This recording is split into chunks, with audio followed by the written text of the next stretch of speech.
நம்ம இன்னைக்கு இந்த வீடியோவில் எதை பற்றி பார்க்க போகிறோம் அப்படின்னா ஜூன் 2025 டேர்ம் எக்ஸாம்ஸ் அப்பியர் ஆகிறவங்களுக்கு பேப்பர் பேட்டர்ன் என்ன அப்படிங்கிறது கண்டிப்பாக தெரிஞ்சுக்கணும் இல்லையா? எவ்வளோ மார்க்ஸுக்கு வந்து நார்மலாக வந்து ஒன் வேர்ட்ஸ் கேட்பாங்க அந்த இதெல்லாம் தெரிஞ்சுக்கணும்ல. ஸோ அதுக்காக இது வந்து பார்த்தீங்கன்னா பேப்பர் பேட்டர்ன் இன்ஸ்டியூட்லேருந்து ரிலீஸ் பண்ண பேப்பர் பேட்டர்ன்.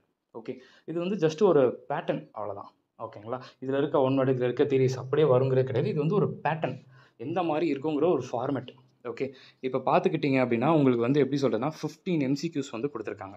ஓகே, ஈச் எம்சிக்யூக்கு வந்து பார்த்துக்கிட்டிங்கன்னா உங்களுக்கு 2 மார்க்ஸ். ஸோ 15 × 2 இதுவே உங்களுக்கு 30 மார்க்ஸ் ஆகிடும். Okay, that's all. இப்போது எம்சிக்யூக்கு வந்து பார்த்துக்கிட்டிங்க அப்படின்னா இப்போ இருக்க ரீசெண்ட் அட்டம்ஸ் வைஸ் நம்ம பார்க்கும்போது எப்படி சொல்லியிருக்காங்கன்னா உங்களுக்கு வந்து ஜஸ்ட்டு ஷேடு மட்டும் பண்ணால் போதும். உங்களுக்கு ஓஎம்ஆர் வந்து பார்த்துக்கிட்டிங்கன்னா உங்களோட ஆன்சர் ஷீட் இருக்குல்ல அதிலே வந்து கொடுத்துருவாங்க.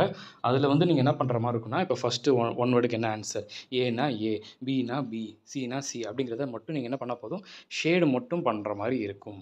ஓகேங்களா? That's all. இது வந்து நார்மலாக இருக்கக்கூடியது ஃபார் ஒன் வேர்ட்ஸுக்கு. ஓகே, அதுக்கப்புறம் தான் உங்களுக்கு 30 மார்க்ஸ். இப்போ இது வந்து ஒன் வேர்ட் 30 மார்க்ஸ்.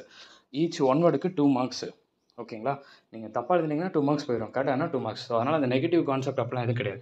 நீங்கள் ரைட் பண்ணதுக்கு மார்க் அந்த மாதிரி இருக்கும். ஓகேங்களா? அப்படியே கொஞ்சம் ஸ்க்ரோல் பண்ணிட்டு வந்தீங்கன்னு வச்சுக்கோங்களேன், நமக்கு வந்து செக்ஷன் பி வந்து தியரிட்டிக்கல் வந்து நமக்கு கொடுத்துருக்காங்க. ஓகே, தியரிட்டிக்கல் அப்படின்னு சொல்லும்போது நமக்கு என்னென்ன டாபிக்ஸ்லலாம் வந்து கொடுத்துருக்காங்கிறத நீங்கள் பார்க்கலாம். ஓகேங்களா? வெயிட்டேஜை பேஸ் பண்ணி இருக்கும். ஸ்டடி பிளானில் நம்ம சொன்ன மாதிரி நீங்கள் ஃபாலோ பண்ணிக்கலாம்.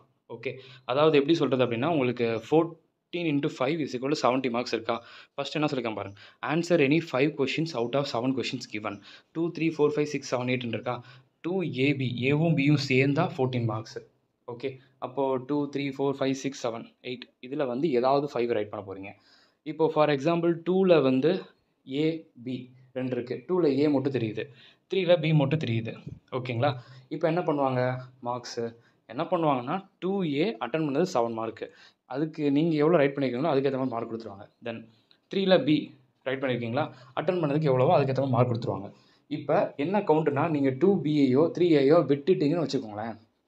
நல்லா ஞாபகம் வச்சுக்கோங்க, நல்லா புரிஞ்சுக்கோங்க. நீங்கள் 2, 3, 4, 5, 6, 7, 8 எதுனாலும் நீங்கள் ரைட் பண்ணலாம், பிரச்சனை இல்லை. ஆனால் 8 சூஸ் பண்ணிங்கன்னா 8Aவும் ரைட் பண்ணணும், பியும் ரைட் பண்ணணும். ஓகேங்களா? இல்லை இப்போ நீங்கள் பியை ரைட் பண்ணல, 8A மட்டும் ரைட் பண்ணிட்டு அப்படியே கொடுத்துட்டு வந்துட்டிங்கன்னா என்ன நடக்கும்?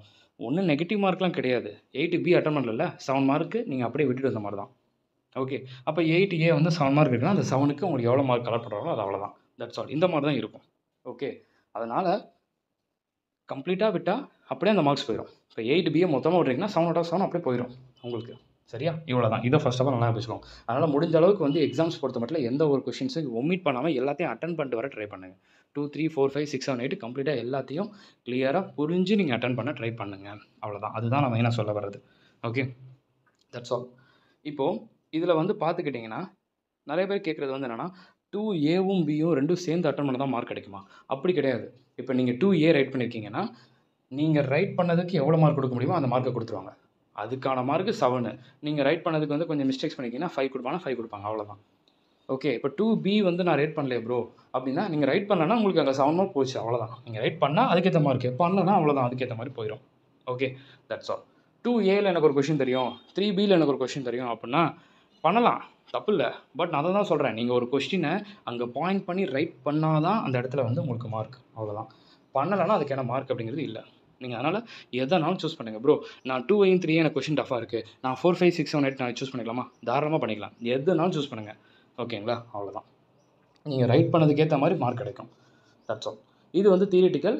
ஸோ எம்சிக்யூ வந்து பார்த்துக்கிட்டிங்க அப்படின்னா எப்படி ப்ரிப்பரேஷன் பண்ணணும், எதெல்லாம் பார்க்கணும், எப்படி ஸ்மார்ட்டாக ப்ரிப்பேர் பண்ணுறது, அதெல்லாம் நம்ம அப்கமிங்கில் வந்து நம்ம தெரிஞ்சுக்கலாம். ஓகேங்களா? இப்போ லா இருக்கா, இப்போ இதே மாதிரி பார்த்தீங்கன்னா பேப்பர் 7 டிடி அண்ட் ஐடிடியில் எப்படி பேட்டர்ன் கொடுத்துருக்காம பார்க்கலாமா? டிடி அண்ட் ஐடிடியை பொறுத்த மட்டும் வந்து பார்த்துக்கிட்டிங்க அப்படின்னா பேப்பர் பேட்டர்ன் எப்படி இருக்குன்னா உங்களுக்கு டிடியும் நல்லா பார்த்துக்கணும், ஜிஎஸ்டி நல்லா பார்த்துக்கணும். நீங்கள் டிடியை மட்டும் நல்லா பார்த்துட்டு ஜிஎஸ்டியை விட்டுட்டு போனாலோ இல்லை ஜிஎஸ்டி நல்லா பார்த்துட்டு டிடியை விட்டுட்டு போனாலோ நமக்கு வந்து எக்ஸம்ஷனுங்கிற மார்க் கிடைக்காது. ஓகேங்களா? இது வந்து ஒரு எக்ஸம்ஷன் சப்ஜெக்ட். ஸோ அதனால் 2க்கு இம்பார்ட்டன்ஸ் கொடுங்க. ஃபர்ஸ்ட் ஆஃப் ஆல் கொடுத்து அதுக்கேற்ற மாதிரி நம்ம பண்ணணும். ஓகே, இப்போ நிறைய பேருக்கு ஒரு டவுட் இருக்கும், எம்சிக்யூ வந்து பார்த்துக்கிட்டிங்கன்னா இப்போ இதெல்லாம் சம் ஓரியன்டாக இருக்குது, இப்போ இதெல்லாம் எப்படி ப்ரோ மார்க் கிடைக்கும் உங்களுக்கு டவுட் இருக்கும் இல்லையா? சம் மாதிரி வந்து கொடுத்துருக்காங்க, அப்போ அதெல்லாம் வந்து எந்த மாதிரி நமக்கு மார்க்கு போடுவாங்க அப்படிங்கிற ஒரு டவுட்ஸ் வந்து பார்த்திங்கன்னா உங்களுக்கு இருக்கும் இல்லையா? இப்போ இதிலலாம் மார்க் வந்து பார்த்துக்கிட்டிங்கன்னு வச்சுக்கோங்களேன், நீங்கள் வந்து ஒர்க் அவுட் பண்ணணும். ஒர்க் அவுட் பண்ணி ஏனா ஏ, பினா பி, சினா சி, டினா டி அப்படிங்கிறத ஷேர் பண்ணணும், அவ்வளோதான். ஒர்க் அவுட்டுங்கிறது நீங்கள் என்ன பண்ணணும்னா, அவங்க வந்து எக்ஸ்ப்ளனேஷன் உங்ககிட்ட கேட்க போகிறது கிடையாது. எக்ஸ்ப்ளனேஷன் ஆன்சர் ஷீட்டில் கேட்க போட்டாங்க.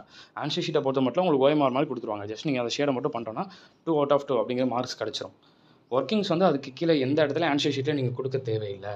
ஜஸ்ட்டு வந்து பார்த்துக்கிட்டிங்கன்னா உங்களோட ஆன்சர் ஷீட்டில் லாஸ்ட் பேஜ் வந்து சும்மா ஒரு பென்சில் வச்சு மட்டும் ஒர்க் அவுட் பண்ணி வேணால் நீங்கள் பார்த்துட்டு ஆன்சரை மட்டும் இங்கே சொல்லிக்கலாம். வேறு எந்த இடத்துல ஹெட்டிங் போட்டு பக்காவாக எக்ஸ்ப்ளனேஷன் தேவையில்லை. இது இப்போ இருக்கிற ரூல். ஓகே. இன்னொன்று வந்து பார்த்துக்கிட்டிங்கன்னா இந்த ஓஎம்ஆர் ஷீட்டில் ஏதாவது சேஞ்சஸ் இருக்குது அப்படின்னா, ஓஎம்ஆர் ஷீட் கொடுக்குறாங்களோ இல்லை கொடுக்கலையோ அப்படிங்கிறத நமக்கு எப்போ கன்ஃபார்ம் ஆகும்னா மே எண்டில் நமக்கு கன்ஃபார்ம் ஆயிரும். சரிங்களா? இப்போதைக்கு இதுதான் கன்ஃபார்ம். ஓகே. அதாவது ஓஎம்ஆருக்கு நான் சொல்கிறேன். If in case OMR last time OMR கொடுத்துருக்காங்க. ஓஎம்ஆர் ஷீட்டில் வந்து நீங்கள் எதுவுமே அதாவது என்ன சொல்ல எக்ஸ்ப்ளனேஷன்லாம் நீங்கள் எதுவும் பண்ணோன்னா ஜஸ்ட் ஷேர் பண்ணால் மட்டும் போதும் லாஸ்ட் டைம் சொல்லியிருக்காங்க.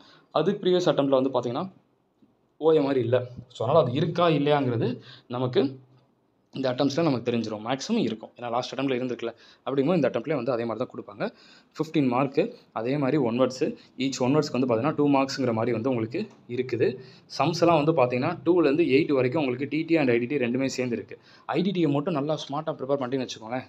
கிட்டத்தட்ட அவங்க 5 ரைட் பண்ண சொல்கிறாங்களா, 3 ரைட் பண்ணிடலாம். மிச்சம் 2 டேக்ஸில் பார்த்துக்கலாம். என்னோட பர்சனல் ஒப்பீனியன் என்னென்னா, நீங்கள் எக்ஸாம்ஷன் எடுக்கணும்னு ஆசைப்பட்டீங்கன்னா கண்டிப்பாக ஒன்று பண்ணுங்கள். ஏன்னா ஃபஸ்ட்டு ஜிஎஸ்டியை கிளியராக இருங்க. ஜிஎஸ்டி நீங்கள் கிளியராக இருந்தீங்கன்னா உங்களுக்கு ஜிஎஸ்டி நிறைய இடத்துல ஹெல்ப் பண்ணணும். அதே மாதிரி பார்த்துக்கிட்டிங்கன்னா டேரக்ட் டாக்ஸேஷன் அப்படிங்கிறதும் வந்து உங்களுக்கு என்ன ஆகும் அப்படின்னு சொல்லி பார்த்தீங்கன்னா, அது எந்த மாதிரி இடத்துல ஹெல்ப் பண்ணுன்னா salary, HP, agriculture income, residential status, deductions இந்த மாதிரிலாம் தெரிஞ்சுக்கிறீங்களா, அது வந்து அந்த இடத்துல உங்களுக்கு ஹெல்ப் பண்ணும். இவ்வளோ தான். That's all. ஸோ அதனால் வந்து ஃபஸ்ட்டு ஜிஎஸ்டி நல்லா கிளியராக வந்து நான் ஸ்டடி பிளானில் சொன்ன மாதிரி பக்காவாக ஃபாலோ பண்ணிடுங்க. ஜிஎஸ்டி அதெல்லாம் முடிச்சதுக்கப்புறம் வந்து நீங்கள் என்ன பண்ணுங்கன்னா டேரக்ட் டாக்ஸேஷன் பாருங்கள். ஸோ அதனால் ஃபஸ்ட்டு வந்து எப்போயுமே வந்து ஜிஎஸ்டி இன்டைரக்ட் டாக்ஸேஷன் கிளியராக இருக்கும். அது கிளியராக இருந்தீங்கன்னா உங்களுக்கு மார்க் வந்து எக்ஸாம்ஷன் நல்லாவே கிடைக்கும். நீங்கள் ஃபுல் எஃபர்ட்டை டிடியில் போட்டு ஜிஎஸ்டி சைடு ஒன்றுமே போடாமல் இருந்தீங்கன்னா மார்க் வந்து பெரிய லெவலில் சூப்பராகலாம் கிடைக்காது. ஓகேங்களா? கொஞ்சம் கம்மியாக தான் இருக்கும். அதனால் இது ஒரு எக்ஸாம்ஷன் சப்ஜெக்ட்டு. இதோட பேப்பர் பேட்டர்ன் வந்து பார்த்தீங்கன்னா அங்கே என்ன சொன்னாங்களோ அதே மாதிரி தான் இருக்குது பாருங்கள். இந்த லாஸ்ட்டு 6, 7, 8லாம் பார்த்துக்கிட்டிங்கன்னா நீங்கள் ஜிஎஸ்டி நல்லா தெரிஞ்சிட்டிங்கன்னா முடிஞ்சிருச்சு. அப்போ நல்லா பார்த்தீங்கன்னா 5 அட்டன் பண்ண சொல்கிறாங்க. 8 அதாவது எப்படி சொல்கிறது 7 கொடுத்து 5 ரைட் பண்ண சொல்கிறாங்க இல்லையா? அந்த 5ல் 6, 7, 8 ஜிஎஸ்டி சூஸ் பண்ணி வச்சுக்கோங்க. அப்போ 3 சூஸ் பண்ணிடுங்க. மிச்சம் ஒரு 2 தான். அந்த 2 எங்கேருந்து சூஸ் பண்ணிக்கலாம்? இங்கே பார்க்கலாம் நீங்கள். 2AB என்ன இருக்குது தெரிஞ்ச டாப்பிக்கா சூஸ் பண்ணிடுங்க. 3AB தெரிஞ்ச டாப்பிக்கா ரைட்டு ஓகே அவ்வளோதான் முடிஞ்சு 5. ஸோ அந்த மாதிரி போயிடும் உங்களுக்கு. அவ்வளோதான். ஸ்மார்ட்டாக ப்ரிப்பேர் பண்ண ட்ரை பண்ணுங்கள். இங்கேயும் பாதி அங்கேயும் பாதி அப்படிங்கிற மாதிரி இல்லாமல் ஸ்மார்ட்டாக எங்கே பண்ணால் எப்படி மார்க் எடுக்கலாம் அப்படிங்கிறத ஒரு பிளான் ஒரு ஸ்ட்ராட்டஜி நான் சொன்ன மாதிரி வச்சுக்கிட்டிங்கன்னா செம்மையாக மார்க்ஸ் வச்சு நம்ம ஸ்கோர் பண்ண முடியும். ஓகே. That's all. ஸோ அதனால் வந்து இதே மாதிரி ஒன்றா வந்து ஷேர் பண்ணிகிட்ருக்காங்க. இன்ஸ்டியூட் சைட்டில் வந்து பார்த்தீங்கன்னா அப்லோட் பண்ணிட்டுருக்காங்க. இதுதான் paper pattern. So paper pattern பொறுத்த மட்டும் 30 மார்க்ஸுக்கு வந்து 1 வேர்ட் இருக்க போது 15 எம்சிக்யூ. Each எம்சிக்யூக்கு 2 marks. நமக்கு வந்து பார்த்துக்கிட்டிங்கன்னா ஓஎம்ஆர் ஷீட் கொடுத்துட்டு போகிறாங்க. அதில் நம்ம ஜஸ்ட்டு ஷேட் பண்ணிவிட்டு மட்டும் வச்சுட்டு மிச்சம் எல்லாத்தையுமே வந்து எப்பயும் போல் நம்ம எக்ஸாம்ஸுக்கு எப்படி ஒர்க் அவுட் பண்ணுமோ அந்த மாதிரி ஃபார்முலாஸ் எல்லாத்தையும் போட்டு அப்ளை பண்ணிட வேண்டியதான். முடிஞ்சதுங்க. அவ்வளோதான். ஓகே. That's all. ஸோ பிளானை இதுக்கேற்ற மாதிரி ஒரு வெயிட்டேஜுக்கு ஏற்ற மாதிரி போடுங்க. சரிங்களா? என்ன ஏதுன்னு தெரியாமல் வந்து ஃபுல்லாக டேக்ஸை மட்டும் படிச்சுட்டு ஜிஎஸ்டியை ஒன்றுமே புக்கை டச் பண்ணாமல் அப்படின்னு போகாதீங்க. அது உங்களுக்கு தான் no use. Okay. That's all. This is paper pattern. இந்த பேப்பர் பேட்டர்னில் எந்த சேஞ்சஸ் இருக்க போகிறது இல்லை. ஏன்னா அவங்களே வந்து மென்ஷன் பண்ணியே சொல்லிட்டாங்க. ஜூன் 2025 டேர்ம் செட் 1 சிலபஸ் 2022க்குன்ட்டு. ஸோ எந்த சேஞ்சஸ் இல்லை. சரிங்களா? அவ்வளோதான். இதே மாதிரி எல்லா சப்ஜெக்ட்ஸ்க்கும் வந்து நமக்கு சைட்டில் அப்லோட் பண்ணிக்கோங்க. கொஞ்சம் செக் பண்ணிக்கோங்க. பார்க்கலாம்.